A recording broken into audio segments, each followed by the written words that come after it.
எந்த மனிதர்களுக்காக பயப்படுகிறீர்கள்? ஐயோ, இதை சொல்லிட்டாங்களே, ஏதாவது செஞ்சுருவாங்களோ, ஏதாவது கஷ்டத்தை கொடுத்துருவாங்களோ, ஏதாவது குறை வந்துடுமோ?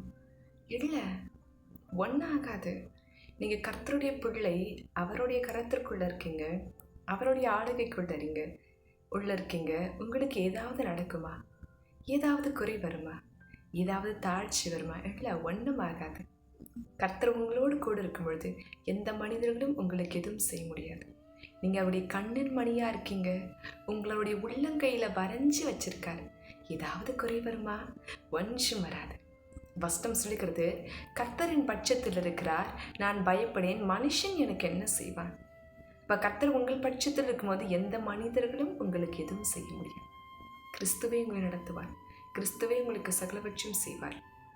பூரணமான விஷயத்தை தேவன் கொடுத்து உங்களை நடத்த அவர் போதுமானவராக இருக்கிறார். அவரை உறுதியை சார்ந்து கொண்டால் மாத்திரம் போதும், அவரை நம்பிக்கொண்டிருந்தால் மாத்திரம் போதும், வேறு எதுவுமே தேவை. அவர் உங்களை நடத்துவார்.